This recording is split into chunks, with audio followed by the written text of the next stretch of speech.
오늘 말씀은 마태복음 5장 1절부터 12절까지입니다.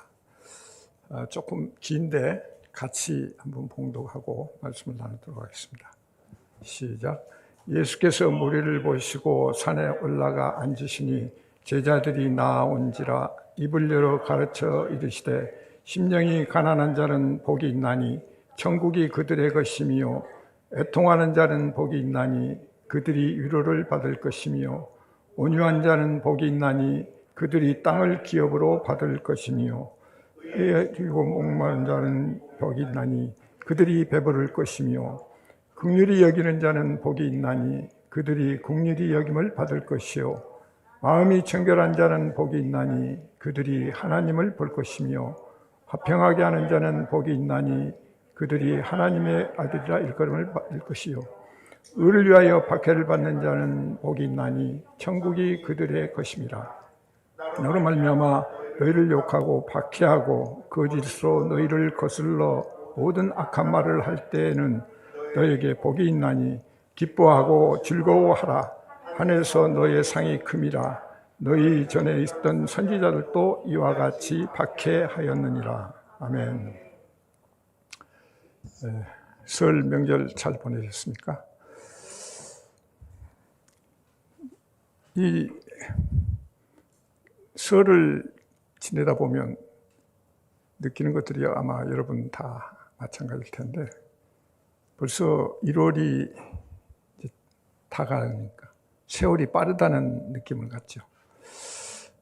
그런데 사실 크리스찬이 세월이 빠르다는 느낌을 갖는다는 것은 조금 안 맞죠. 왜? 우리는 영원한 생명을 사는 사람들이기 때문에 사실은 시간 개념을 초월을 해야 되는데 이 땅에 살다 보니까 이 땅의 시간으로 우리가 생각을 하게 되고 그걸로 계산을 하고 그러다 보니까 내 느낌도 시간의 제약을 받죠.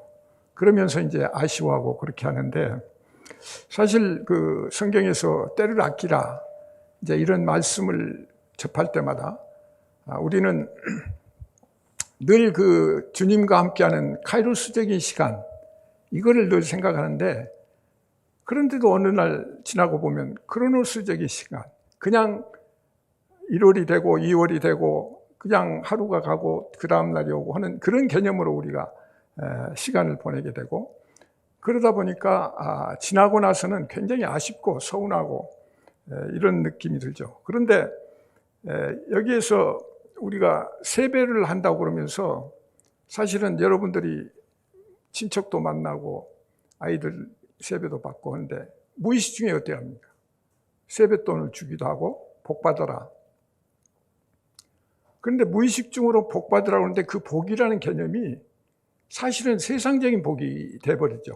또 내가 그런 뜻을 안 했더라도 받아들이는 사람이 그렇게 받아들일 수가 있고 아니면 그렇게 안 했더라도 주변에 있는 어떤 사람들이 그 얘기를 하다가 그렇게 하면 자꾸 그 세상적인 기준으로 보게 되는 거죠. 그러니까 여러분들이 오늘 말씀은 여러 번 듣고 깨우치고 느꼈던 부분인데 사실은 하늘 복과 세상 복을 그걸 확실히 구별해서 우리가 설을 보냈는가 거의 아마 하늘의 복은 생각지도 않고 그냥 세상 복적으로 그래서 너 이번에 승진해야지 금년에 건강해야지 너 돈 좀 많이 벌어 효도해 뭐 계속 명령 쪽고 뭐 그런 쪽으로 우리가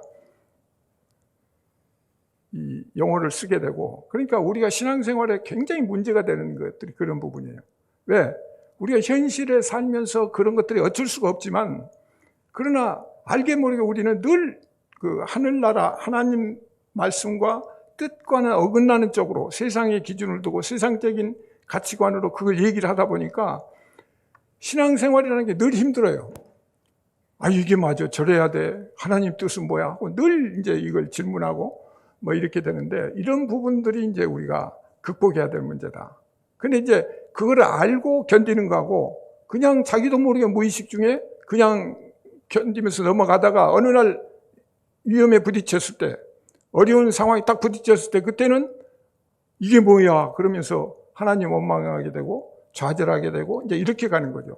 그렇기 때문에 우리가 매일매일 성경을 읽고 신앙생활을 굳게 해야 되는 이유가 거기에 있어요. 사탄의 작용도 있지만 우리 안에 있는 그 악한 습성들이 계속 나쁜 쪽으로 이렇게 번갈아 간다는 거죠. 그래서 우리 그 신앙생활의 난제는 뭔가, 정말 이 믿음이 옳은가, 내가 정말로 바른 길로 가고 있는가, 뭐 이런 것들이 늘 생각이 되고, 그러면서 또 문득문득 불안하고 두려운 생각들이 나게 되죠. 그렇기 때문에 오늘 이 산상수훈의 그 모든 관점도 그런 관점에서 우리가 다시 한번 읽고, 그 다음에 앞으로 그 담임 목사님 안 계시기 때문에 이제 수요 예배를 제가 계속 설교를 하는데, 결국 우리가 이렇게 신앙생활하면서 늘 그 부딪히는 부분들, 또 현실과 동떨어지는 이런 부분들, 이런 것들을 한번 여러분들하고 같이 그 논하고 숙고하고, 그렇게 해서 하나님 뜻을 벗어나지 않는 그런 신앙생활과 그런 말씀을 한번 점검을 할까 합니다. 우리는 무의식 중에 늘 그게 흔들리거든요. 그리고 늘 빗나가요. 말씀과 현실과는 빗나가면서 굉장히 그 엉뚱한 생활을 하게 되는데, 그런 부분들을 우리가 한번 보겠습니다. 자, 예수님이 이 땅에 오신 게 무엇 때문에 오셨습니까? 그러면 여러분들은 이 질문을 받으면 그냥 우리를 구원하시기 위해서 오셨다, 쉽게 이렇게 답변하죠. 또 조금 먼 사람도 우리를 사랑하시기 때문에 오셨다, 우리에게 은혜를 베푸시기 위해서 오셨다, 또 뭐 우리의 믿음을 좀 더 돈독히 하기 위해서 오셨다, 또 아니면 우리를 거룩하게 만들기 위해서 오셨다, 뭐 여러 가지 의견들이 있을 수가 있죠. 그런데 전체적으로 보면은 진짜 급한 거는 우리 인간의 무지를 깨우치기 위해서.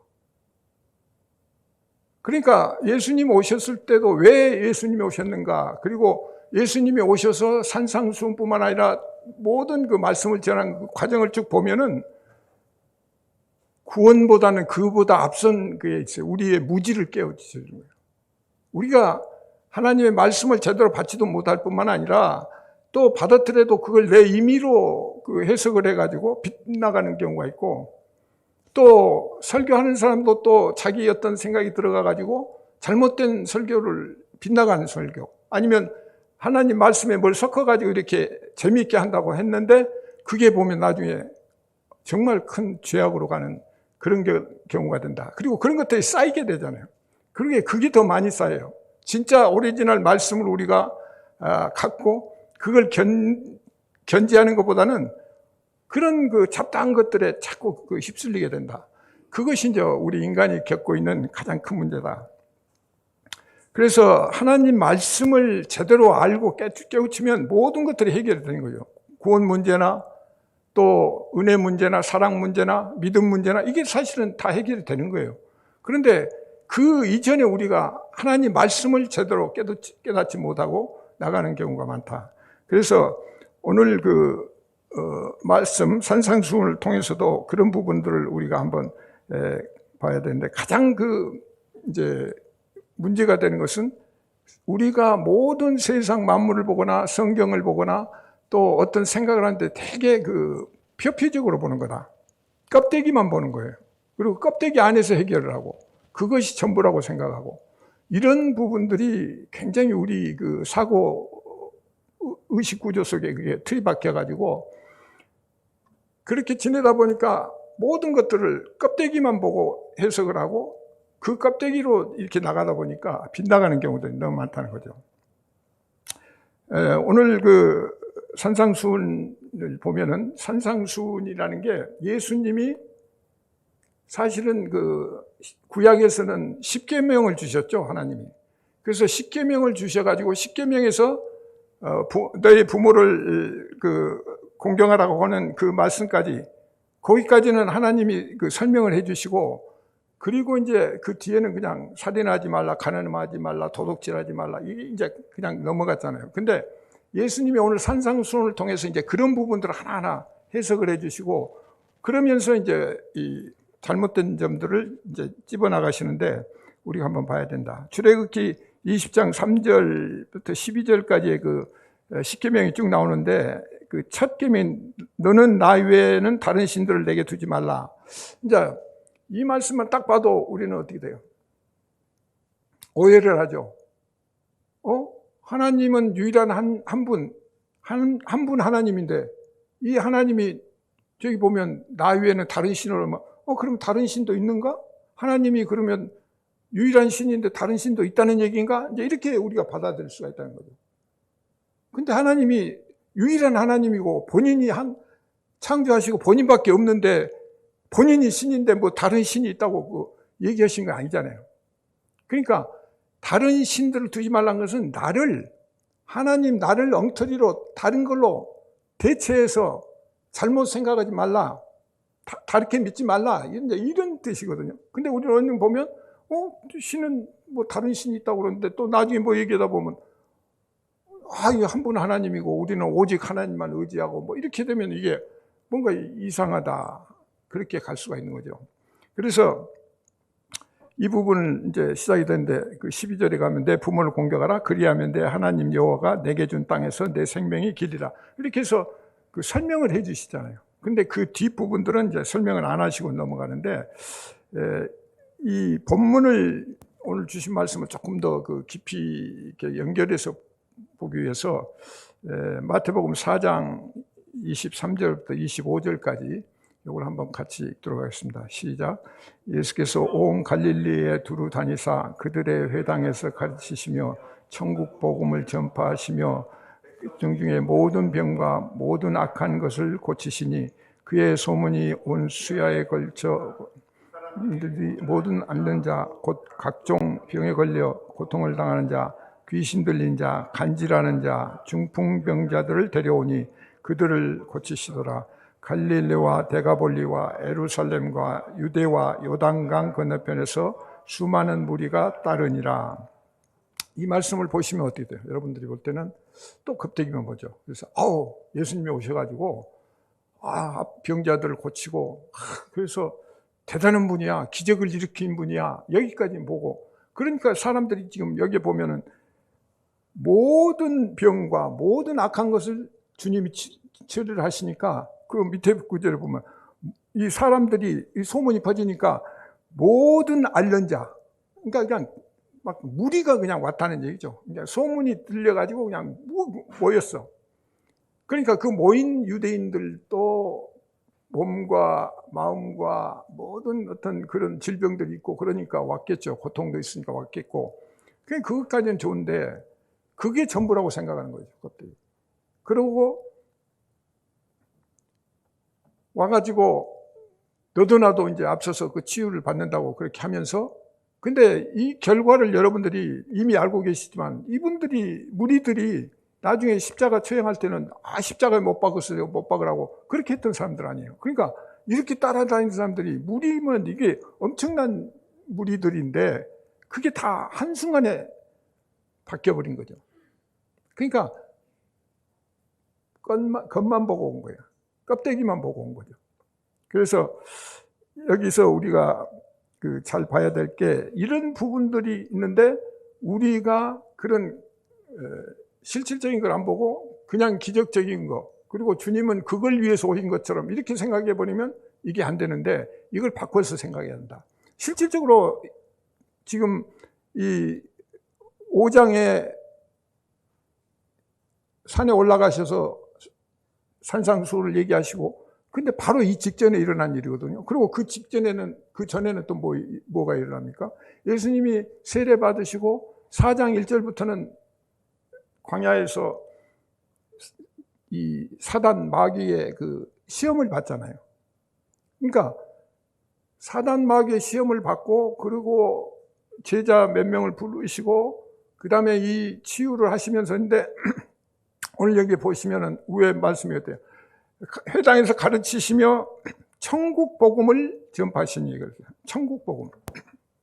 그러니까 천국 복음을 전파하시면서 그 치료를 했다는 거예요. 그러니까 주 목적은 천국 복음이죠. 그러니까 천국 복음에 대한 관심을 가져야 되는데, 단순히 치료받고 낫는 거기에 초점이 되면은 전혀 껍데기만 보고 오는 거죠. 그래서 천국 복음에 대한 거는 결국 예수님의 이 사역은 나머지 그런 질병 고치는 것도 다 하나님의 사역이라는 얘기죠. 천국 복음이라는 거죠. 그 안에 천국 복음이 들어있다, 이런 의미가 있어요. 그러니까 치유 받았다, 눈먼 사람이 눈을 뜨게 됐다, 그러면 그냥 그대로 끝나는 게 아니라 그 안에 하나님의 섭리가 들어있고 하나님의 의지가 들어있고 뜻이 들어있고 그런 부분들을 우리가 생각하고 깨달을 수가 있어야 된다는 거죠. 거기까지 들어가야 되는데, 그런데 많은 무리들이 와가지고 그냥 지나가는 건데, 여기에서 그러니까 우리가 초점을 어디가 두느냐, 그러니까 결국은 주님이 이 사단의 시험을 겪고 이렇게 하고 그 다음에 지금 산상수훈을 얘기하신다는 것은 지금 이 무리들이 전혀 지금 반응이 보니까 딴 생각을 하고 있는 거야. 주님이 뜻하고 있는 천국 그 복음에 대한 거는 요만큼도 생각할 겨를이 없는 거예요. 보시니까.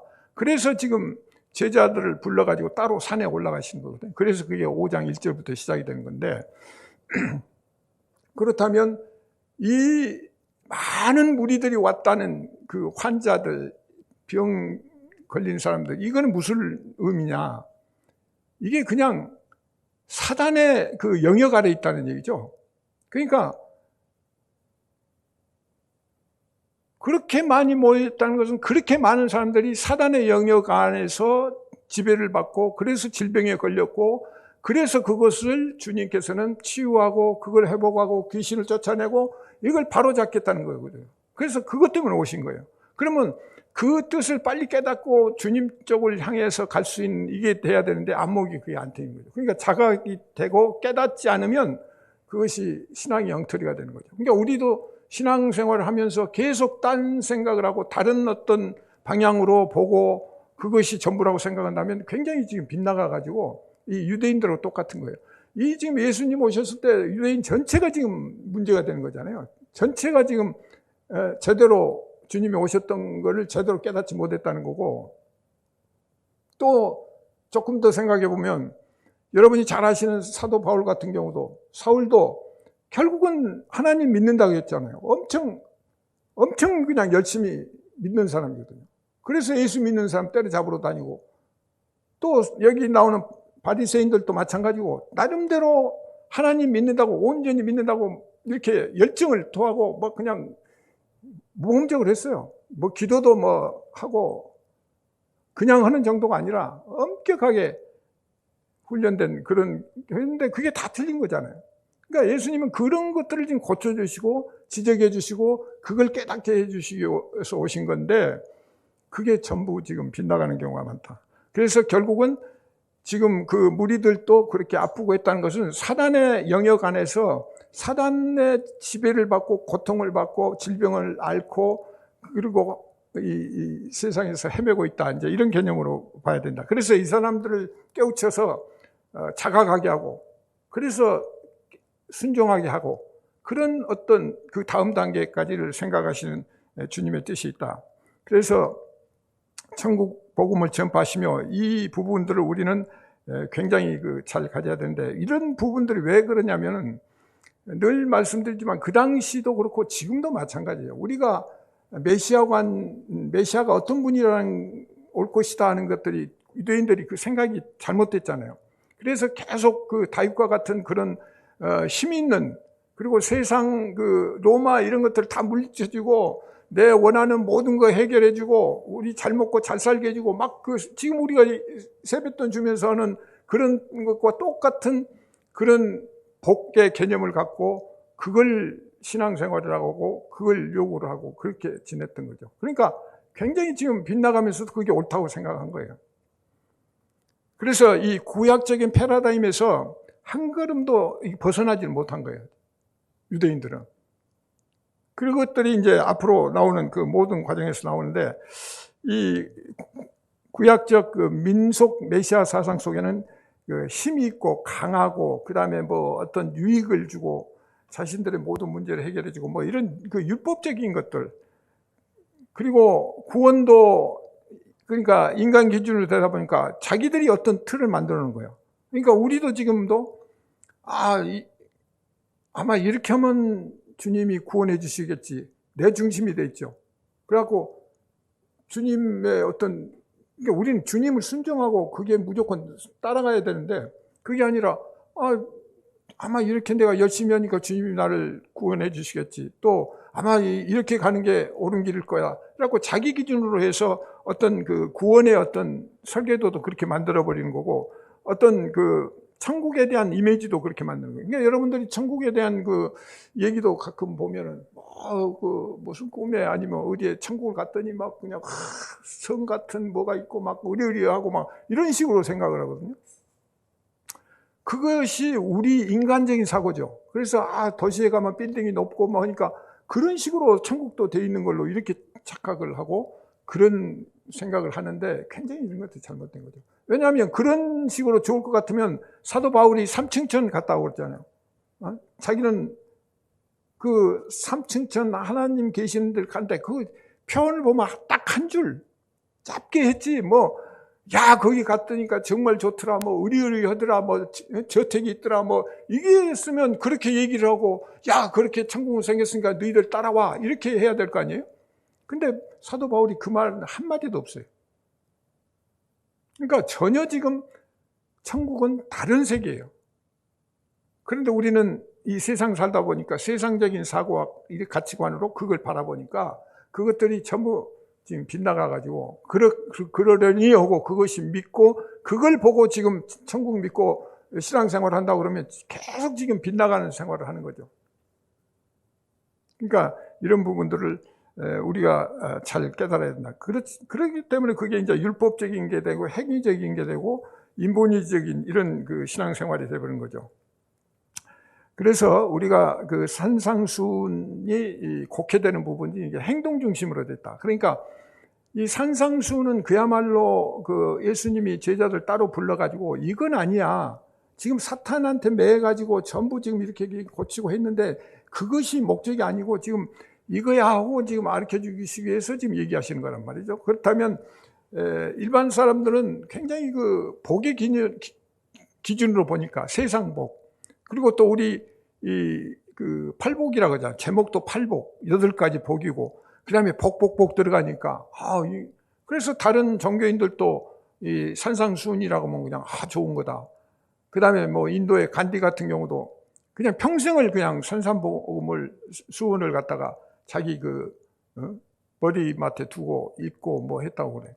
그리고 다른 종교에서도 기독교에 하면 산상수훈을 이렇게 치고 오는데, 그러면 이게 노자의 도덕경이라든지 그 불교의 법화경 같은 데도 보면 이 비슷한 내용들이 있거든요. 그렇다면 세상적으로 보면 그러는데, 그러면 우리가 돈 잘 벌고 출세하고 이 세상에서 심자랑하고 그런 것들이 복이고 그걸 추구한다 그러면 굳이 우리 기독교에 이 성경이 있을 필요도 없고 하나면 되잖아요. 예수님이 그렇게 일부러 하나님이 또 이 땅까지 오셔가지고 그 고난 당하시고 십자가 그걸 할 필요가 없잖아요. 기본적으로 봐도 그런 거 하시려고 여기 온 게 아니란 말이에요. 전혀 지금 다른 차원으로 생각해야 되는데 우리는 그 세상적인 기준으로 이렇게 보게 된다. 그래서 만약에 타 종교의 어떤 그런 법전하고 우리 기독교가 같아버리면 그거는 아니오시다죠. 전혀 아니에요. 그것 때문에 오신 게 아니에요. 근데 우리는 보통 기도하다 뭐하다 보면 또 그런 쪽으로 많이 얘기하잖아요. 주님께서 이번에 출세 잘하게 해주고 승진한테 해주셨고. 그러니까 우리가 하나님이 창조하시고 하나님의 인도하심으로 우리는 살아가는 존재다는 게 전제가 되면 그건 좋아요. 뭐든지 우리가 나쁜 일이 부딪히더라도 이건 주님의 어떤 섭리가 있다, 뜻이다. 또 좋은 일이 있어도 주님이 섭니다. 전체를 그렇게 보는 게 맞아요. 그 틀린 게 아니에요. 왜? 우리는 하나님의 그 창조 섭리를 알고 거기에 따라서 사는 사람들이니까 모든 그 전지전능한 하나님의 그 손 안에서 모든 게 이루어진다고 보는 거죠. 설령 내가 이 순간에 내 의지로 뭘 했더라도 결국은 이게 하나님 뜻대로 가는 거고 거기에 맞을 거다, 이런 생각을 가질 수가 있는 거죠. 그러니까 그런 생각을 우리는 하는 게 맞기는 한데, 그런데 모든 것들을 그냥 자기 기준으로 그걸 또 해석을 한단 말이죠. 하나님이 그렇게 하셨을 거야 그렇게 생각한 게 아니라 내 기준으로 생각을 하게 되면 그거는 아니오시다죠. 똑같은 산을 보더라도. 그래서 이런 부분들을 우리가 좀 생각을 해야 되는데, 산상순이라는 것이 인간들의 그 자존심과 가치관, 유익을 챙겨주는 어떤 그런 윤리강령의 나열이나 또 그런 것들을 잘 지키는 사람들한테 뭐 무슨 축복해주고 또 상이나 주는 이런 쪽으로 생각하면 안 된다. 이것은 단순한 그 기적 행함이 아니고 하나님 나라 본질에 대해서 선포하는 것이다. 그리고 하나님께서 하나님의 아들 예수 그리스도를 이 땅에 보내서 지금 하시는 사역은 결국 사망의 문제, 사단의 지배에서 사망의 그 죽음의 거기 틀에서 구해내는 이게 가장 이제 큰 기본이에요. 그래서 그게 구원이 될 수가 있죠. 그래서 선악과 따면 이 아담 후예들이 결국은 병들고 썩어지고 귀신 들리고 지금 그렇게 고통을 받고 있잖아요. 근데 그것이 거기서 끝나면 좋은데 그게 이제 영원한 불못에 들어가는 그런 과정이란 말이죠. 그러니까 굉장히 지금 시급한 문제죠. 그냥 간단한 문제가 아니죠. 그래서 이런 부분들을 우리가 생각을 하면서 마태복음 5장 1절 보면 그 예수님께서는 제자들만 산에 데리고 올라가세요. 그래가지고 이제 입을 열어 가라사대 이제 이렇게 시작이 돼서 심령이 가난한 자는 복이 있나니 천국이 너희 것이요. 이제 이렇게 설명을 하시는데 이게 이제 여러분 많이 들어보셨지만 그 샌드위치 빵처럼 인클루지오 그 방법이라고 성경이 거의 모든 부분이 그렇게 돼 있죠. 그러니까 가운데에 핵심 내용을 놓고 양쪽에 그 설명을 둬서 이렇게 딱 감싸는 그런 인클루지오 방법으로 이렇게 묘사를 하는 경우도 있는데 오늘 또 이제 5장 1절에 산에 올라가시거든요. 그래서 산에 올라가시고 그 다음에 이제 8장 1절에 가면 산에서 내려오시고 그래요. 그러니까 5장 1절과 8장 1절 사이에 이제 그 산상복음을 전하시는 거죠. 그러면 그 안에 이제 엑기스들이 좀 들어있는 거예요. 그런데 이제 그것들을 우리가 앞으로 좀 따져보면서 우리가 생각하는 것과 성경이 얘기하는 것들이 어떤 차이가 있는가 이걸 알아야 된다. 또 크게 보면은 아까 말씀드린 대로 예수님도 마찬가지다. 예수님이 처음에 오셔서 공생이 시작하면서 광야에서 40일 동안 음식도 안 드시고 먹으면서 사단의 시험을 받잖아요. 그래서 이겨내신 거잖아요. 마지막 뭐야? 사탄아 물러가라 해서. 그리고 이제 공생을 시작하시고 나중에 돌아가실 때 어때요? 십자가에 돌아가시다. 십자가에 돌아가신 게 결국은 사단을 승리하고 이기셨다고 그러거든요. 그러니까 마지막 사단이 그 바라가는 거를 거기에서 죽음으로써 그걸 이겨내신 거다. 그러니까 이 사단의 시험으로부터 사단의 시험으로 그렇게 이제 시작되고 끝이 매듭지어지는 거죠. 그래서 이런 관점에서 이제 이렇게 보면은 우리는 그 껍데기만 보고 만지지도 못하고 뭐 이렇게 해서 지나가면 안 된다. 그래서 오늘 그 성경 이제 5장 1절부터 쭉 뒤에 여러분 보시면 많이 느끼죠. 옛사람에게 말한 바 너희가 들었으나 이런 표현이 많아요. 뭐 5장 21절, 27절, 31절 보면 전부 옛사람에게 말한 바 너희가 들었으나 옛사람에게 말한 바 너희가 이게 무슨 얘기예요? 옛날 구약에 너희 들었지. 그런데 너희들 지금 계속 엉뚱한 짓 하고 엉뚱하게 해석하고 그러고 있는 거야. 그 참뜻은 그게 아니야. 지금 이걸 얘기하시는 거예요. 그래서 이 중간중간에 옛사람에게 말한 바 너희가 뭐를 들었으나 뭐 하면서 이제 다 풀어주시는 게 이제 그건다.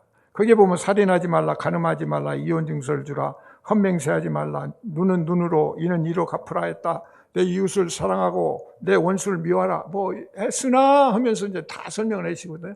그러니까 이런 부분들을 우리가 이제 다시 한번 생각을 하면서 하나하나 제대로 깨달아야 돼. 여기서 말하는 살인하지 말라. 그러니까 곳곳에서 보면 막 사람이 살인을 물론 많이 하죠. 푸틴 같은 경우 보면은 막 그냥 사람 수만 명, 수십만 명 죽어도 뭐 러시아 군인도 뭐 한 수십만 명 죽었다고 그러는데 그렇게 죽고 죽이고 하는 것을 뭐 아무렇지도 않게 지금 하고 있잖아요. 그리고 뭐 우리 사회도 강도도 있고 뭐 자기 뭐 여자친구도 죽이고 하여튼 그냥 하루도 쉴 날이 없잖아요. 그 살인이 많아요, 많기는. 근데 성경에서 얘기하는 꼭 그 살인이 그 살인만 얘기하는 거냐? 사실은 그건 아니죠. 그 다른 숨은 뜻이 또 있다는 거예요. 그거 주님이 얘기하시고자 하는 것은 그런 뜻인데 우리는 사람 죽이지 말라 해서 내가 사람 안 죽였어. 그러니까 나는 괜찮은 거야. 이렇게 아니해버리면 그러면 이게 아니죠. 헛맹세하지 말라, 또 이혼하지 말라, 간음하지 말라, 간음하는 눈으로만 보기만 해도 무슨 간음한 거다, 이제 이렇게 표현. 그러니까 물론 윤리 도덕적인 부분도 우리는 조심해야 되고 또 그렇게 살 수도 없죠. 이제 믿는 사람들이 어떻게 윤리 도덕적으로 이렇게 세상에서 손가락질 받는 그런 삶을 살 수가 있는 게 아니죠. 그러니까 그건 근데 주님이 얘기하시고자 하는 것은 그보다 더 깊은 어떤 의미가 있다. 천국 복음을 전하는데, 하늘나라 복음을 전하는 데 있어서의 어떤 그런 깊은 뜻이 있다. 그런데 이 뜻이 결국 우리 인간하고는 소통이 잘 안 되는 거예요. 하나님이 창조하시고 인간하고 대화하려는데 어떻게 하겠어요? 얼마나 답답하겠어요.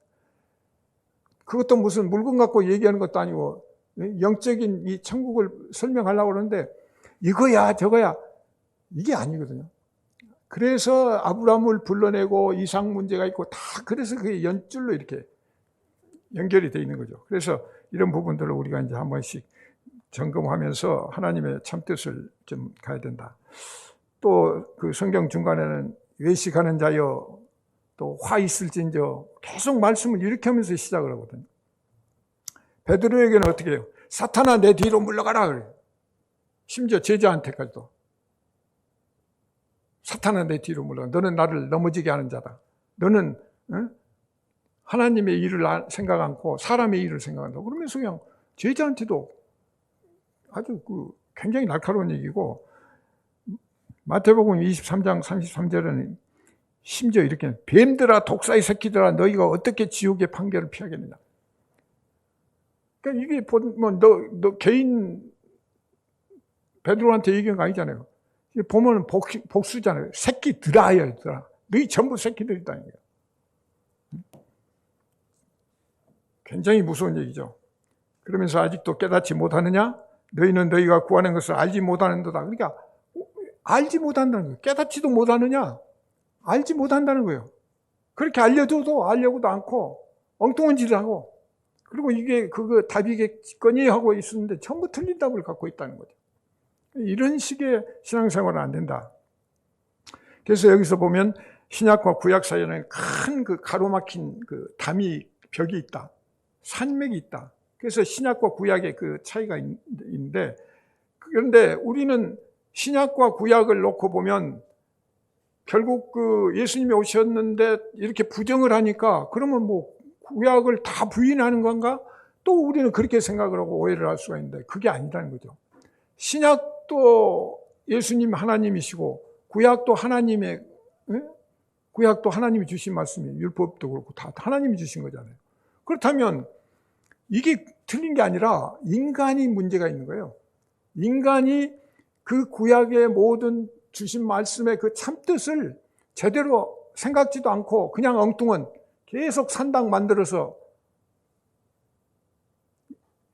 모든 신들을 수십 명 수십 개 만들어 놓고 인도에 가면 수천 개 만들듯이 그렇게 만들어 놓고 그걸 하나님이라고 믿으니까 다른 신을 두지 말라는 게 거기에서 나오는 거죠.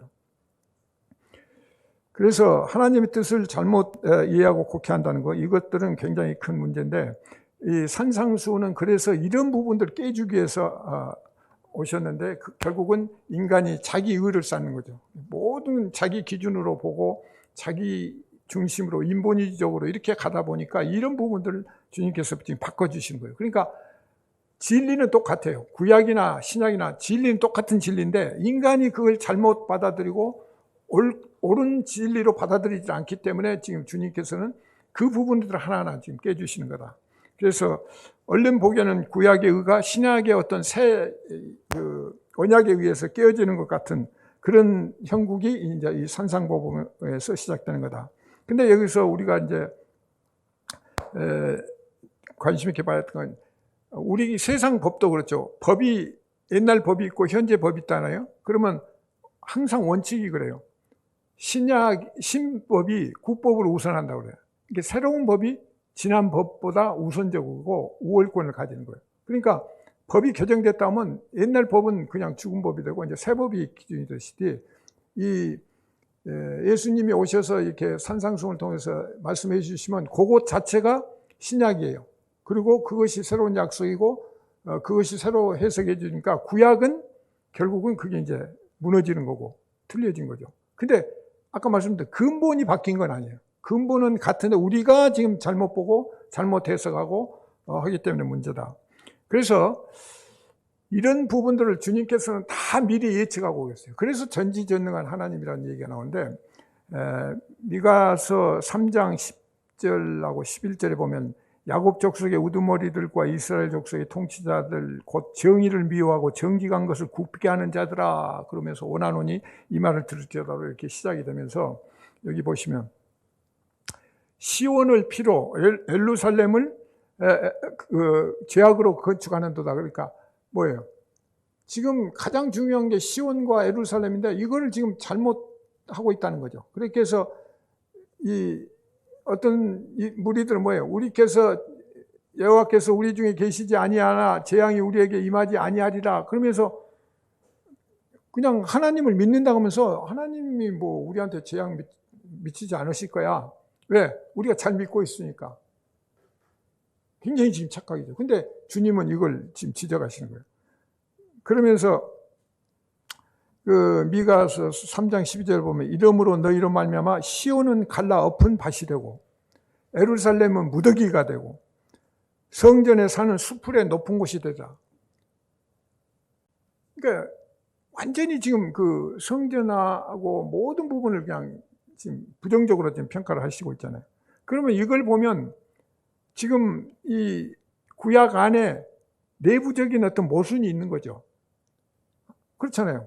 다 해놓고 시온, 예루살렘 다 해놨는데 그 안에 지금 주님께 하나님께서 이게 잘못됐다고 지적을 하시니까 그 안에 지금 뭔가 모순이 있고 충돌이 생기고 있는 거예요, 이미. 그런데 미가서 4장 1절부터 4절에 보면 이제 확 다른 얘기를 하시거든요. 한번 제가 읽겠습니다. 끝날에 이르러는 여호와의 전의 산이 산들의 꼭대기에 굳게 서며 작은 산들 위에 뛰어나고 민족들이 그리로 몰려갈 것이다. 곧 많은 이방 사람들이 가며 이르기를 오라 우리가 여호와의 산에 오르자 그가 그의 도를 가지고 우리에게 가르치실 것이니라. 우리가 그의 길로 행하리라 하리니 이는 율법이 시온에서부터 나올 것이요 여호와의 말씀이 예루살렘에서부터 나올 것입니다. 이 보시면 이제 완전히 지금 아까 말씀하고 정반대잖아요. 아까는 아주 그 문제점을 지적하시는데 이제는 끝날에, 당장은 아니에요. 끝날에, 그런데 이게 이제 예수님을 말씀하는 거죠. 그래서 끝날에는 여호와의 전에 산들의 꼭대기 굳게 서가지고 이방 사람들까지 모인다는 거죠. 네? 그리고 이방 사람들이 여호와 산에 오르자 그러면서 그 도를 가지고 우리에게 가르치시면 우리는 글로 행하자 그러면서 이제 그 분위기가 확 달라진 거예요. 그러니까 미가서가 지금 예언을 하는데 지금 예수님 산상수훈까지를 지금 얘기하시는 거죠. 사실 따지고 보면. 그래서 이제 이런 걸 보면은 하나님은 벌써 미래까지를 보시면서 다 지금 보석을 하고 계신다. 그래서 이런 그 과정들이 바벨탑 사건이라든지 또 느부갓네살 왕이라든지 뭐 이런 것들 보면 거기에서도 다 그런 줄거리들로 이어지고 있거든요. 그래서 결국은 산상수훈은 이제 새로운 산이죠. 그래서 시내산에서 모세가 율법을 받았다면 예수님은 지금 이 산상수훈을 통해서 새로운 신약, 그러니까 이걸 지금 밝히고 이제 해석해 주시고 완성하는 거죠. 율법을 완성하는 거예요. 그러니까 하나님이 주셨던 5가지 나머지 부분을 보충해서 완전히 설명해 가지고 이거를 이제 바르게 해 주신다. 그래서 새로운 하늘법, 새로운 하나님의 말씀을 이제 던져 주시는데 여기 이제 구약의 그 산과 이 신약의 산, 요 사이에 십자가가, 예수 그리스도 십자가가 오셔서 그게 이제 연결이 되는 거죠. 예수님이 안 오셨다고 하면 어떻게 되겠어요? 예수님이 안 오셨으면 모든 사람이 구약에 그것이 맞다고 생각할 거 아니에요. 그리고 그 옳다고 생각하고 열심히 제사 지내고 나는 이만큼 했으니까 하나님 기뻐하실 거야 하면서 스스로 만족하고 그런데 하나님은 그 제사 안 받겠다는 거거든요.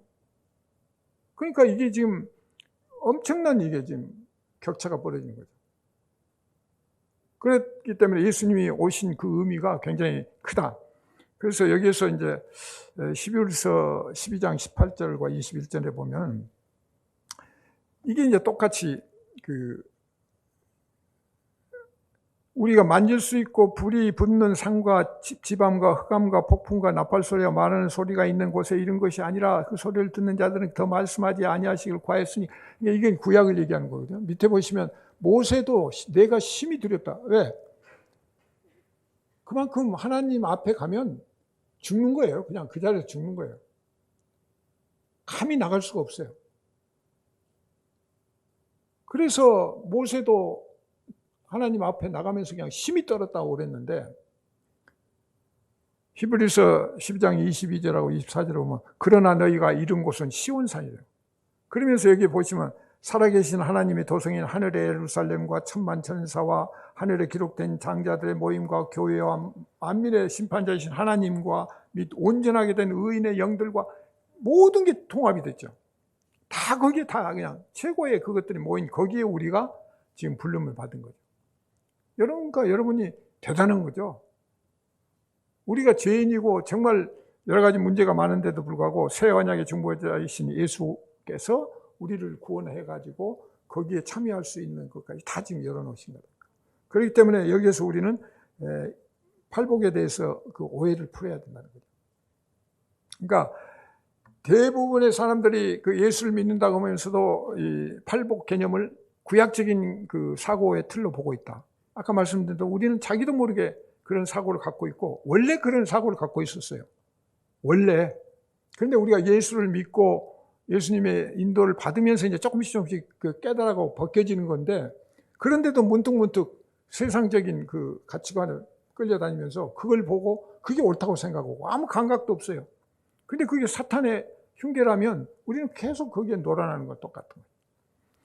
그래서 세상적이고 육적이고 인본주의적인, 그리고 물질적이고 부자가 되고 자기 중심적이고, 그 다음에 뭐 애통하는 게 복이 아니라 애통하지 않는 게 복이고, 핍박을 받는 게 복이 아니라 핍박을 받지 않는 거, 남은 핍박을 내가 하더라도 나는 핍박을 받지 않는, 이런 게 내가 복이다.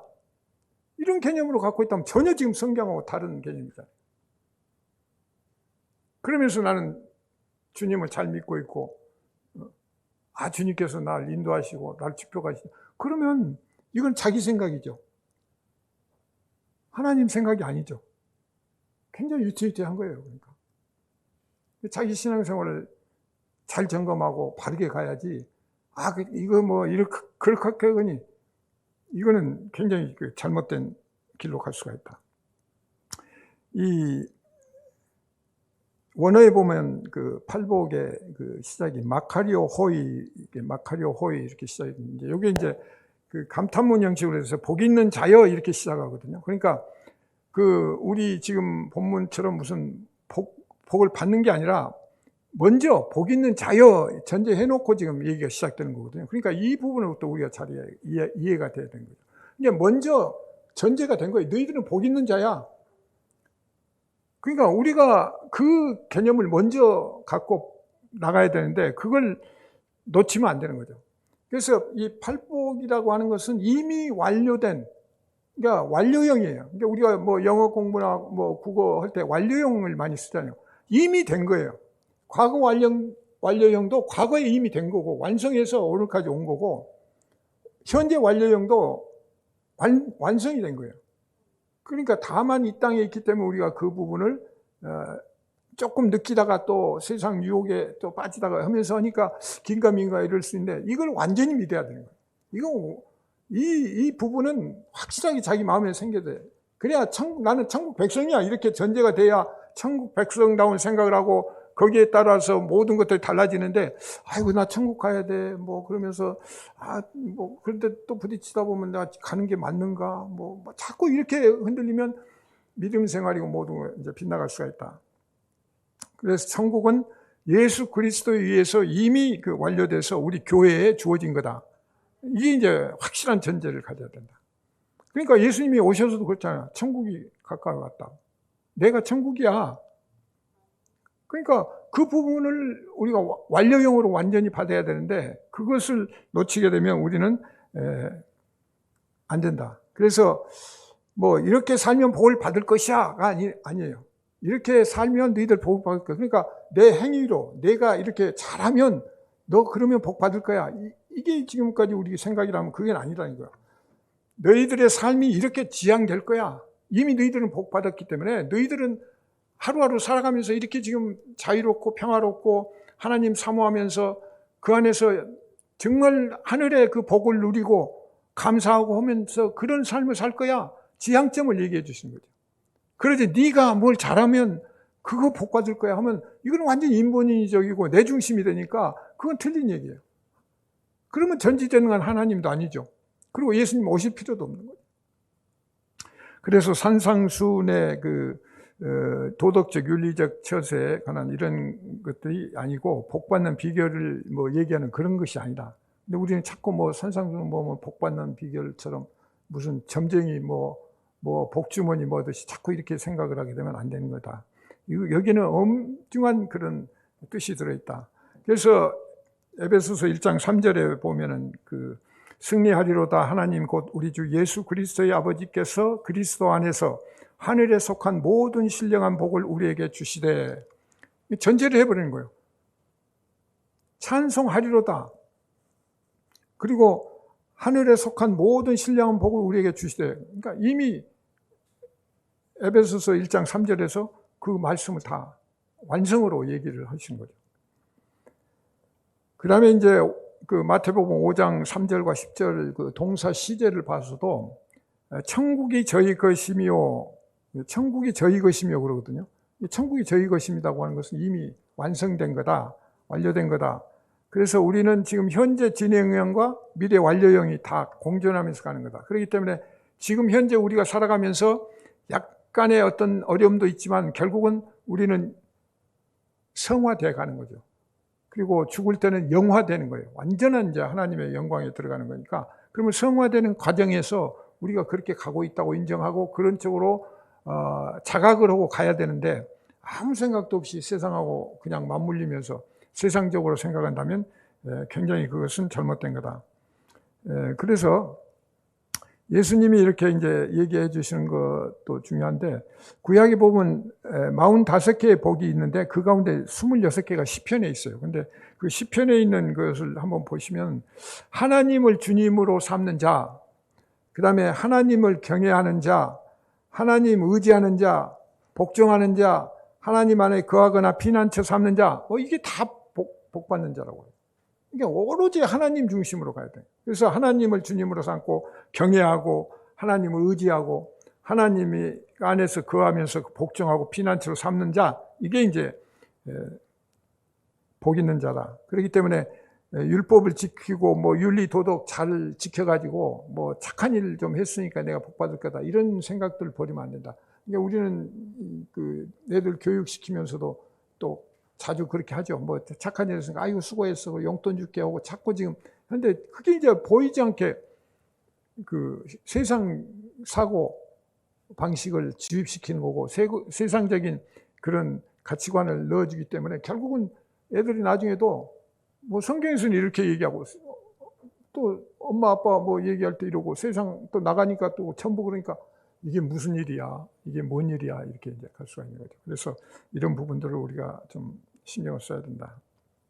그래서 구약을 보면 구약의 복이라고 하는 것은 자아 실현이다. 자기 중심, 힘 중심이니까 자아를 실현하고 자아를 확장하는 쪽으로 구약의 그 복이 그렇게 정리됐다면 신약의 복은 자아가 죽는 거다. 그래서 하나님이, 예수님이 자기를 부인하고 자기 십자가를 지라고 하는 의미가 이제 거기에 있는 거죠. 그래서 이 구약과 신약의 그 개념이 다른다. 그러니까 하나님이 그렇게 주셨는데 결국은 유대인들이 구약 사람들이 계속 자기 힘으로 제사 지낸다고. 그러니까 제사도 이제 나중에 또 우리가 공부하겠습니다만 제사도 제사 지내지 말라고 지금 제사를 허용하신 거예요. 근데 제사 열심히 지낸다고 막 동물 잡아서 피 흘리고 그냥 막 해갖고, 아니, 하나님이 뭐가 그게 뭔가 지금 가르치려고, 뭔가 깨닫게 하기 위해서 지금 모든 일들이 이루어지는 거거든요. 근데 그건 생각 안 하고, 이건 뭐 제사 지내라고 했으니까 제사 열심히 지내자 해가지고 계속 동물 잡아서 피 흘리고, 그것은 아니다는 거죠. 그래서 이런 개념을 우리가 바로잡아야 된다. 그래서 팔복 내용을 자세히 보면은 결국 이 육적인 자아, 이런 것들을 우리가 부인했을 때, 그럴 때 육적인 자아, 그러니까 내가 내 자신을 부인하고 내 십자가를 졌을 때, 그때 이제 이런 것들이 자연스럽게 드러나는 거죠. 그래서 그게 이제 진짜 팔복이고, 그것이 나의 진정한 평화고, 그것이 진정한 이제 행복이 되는 거죠. 그래서 이런 부분들을 우리가 잘 생각을 하면서 하나님 나라에 대해서 이제 곡해를 하는 그런 부분도 있다. 그리고 또 하나님의 그 뜻에 대해서도 우리가 곡해를 하고 그러는데, 로마서 7장 21절하고 25절 그 사도 바울도 여러분이 늘 그 생각하시는데 보면은, 그러므로 내가 한 법을 깨달았느니 곧 선을 행하기 원하는 나에게 악이 함께 한 것이다. 그러니까 사도 바울도 그냥 가만히 보니까 자기 안에 그냥 악이 있는 거예요. 죄가 있는 거예요. 하나님 막 등지려고 그러고 막 안에. 그러니까 하나님이 지금 하나님의 영이 우리 안에 들어오면 그 안에서 갈등이 생기고 그 충돌이 일어날 수밖에 없어요. 그러니까 우리가 정신 바짝 차리고 그걸 하나님 그 성령 인도하신 대로 가야 되는데, 아이고 귀찮고 힘들고 뭐 하면서 이렇게 하고 포기해버리면 이게 완전히 빗나가 버리는 거죠. 엉뚱한 짓 되는 거죠. 그래서 우리 주 예수 그리스도로 말미암아 하나님께 감사하리로다. 그런즉 내 자신이 마음으로는 하나님의 법을, 육신으로는 죄의 법을 섬기노라. 그러니까 이게 양면성이 있잖아요. 하나님의 법과 죄의 법을 내 안에서 같이, 이게 지금 우리의 현실인 거죠. 그렇기 때문에 이 부분을 우리가 깨닫고 절대적인 그 하나님 의존적으로 가지 않으면 우리는 빗나갈 수가 있다. 사실 우리가 천국, 뭐 예수님이 말씀하실 때 뭐 오른밤 때리면 왼밤도 내놔라, 뭐 오리 가자고 하면 십리도 가고, 속옷 달라고 하면 겉옷 주라고 막 이런 말씀하시면 우리가 그거 할 수 있을 것 같아요? 도저히 못할 것 같아요. 안 될 것 같아요. 우리가 살아있는 한 그것이 힘든 일 같고, 그렇다고 포기할 수도 없는 거고. 그러니까 그거를 아는 게 중요한 거예요. 나는 안 되는 존재야. 나는 오리 가자가는데 심리 못 가는 존재야. 하나님 말씀을 제대로 지킬 수도 없고 이행도 못하는 존재야. 그러니까 나는 쓰레기 같은 존재고, 나는 무력한 존재고, 나는 아무것도 할 수 없는 그런 존재야 하고 깨닫는 순간이 이제 하나님의 그 성령의 역사하심이 이게 일어날 수 있고, 그때야 비로소 낮은 자리, 가장 낮은 자리에서 가장 높은 곳을 바라볼 수 있는 그런 경우가 되는 거죠. 그렇기 때문에 이게 중요한 거예요. 그래서 무슨 이런 어려운 부분을 아이고 나 안 되니까 나는 안 할 거야, 그리고 딴 사람이 하라 그러지 막 이제 이런 식으로 보면 안 되는 거예요. 안 되는데 그걸 깨달으면 주님이 그걸 인도해 가시는 거예요. 그러니까 어느 날 여러분 앞에 진짜 위험한 순간이 오면 그때는 성령의 힘에 의해서 그걸 할 수 있어요. 목숨 걸고라도 할 수 있어요. 지금 하라고 하면 아이고 내 목숨 못 버리죠. 안 되죠. 그러나 바울도 베드로도 마찬가지잖아요. 그렇게 부인하고 했다가 마지막 판에는 뭐예요? 십자가 처형당이잖아요. 처형당하면서 뭐예요? 우리 주님이 이렇게 십자가 처형당하셨는데 내가 어떻게 우리 주님하고 똑같이 십자가 당하냐? 나 거꾸로 매달라고. 그래가지고 거꾸로 매달려서 십자가 처형당했다고 그러죠. 그런 용기가 있고, 그건 확실한 믿음에 의해서 나갈 수 있는 거죠. 그러니까 그때는 성령께서 강력하게 인도하신 거예요. 주님께서 얘기하셨잖아요. 네가 나를 사랑하느냐?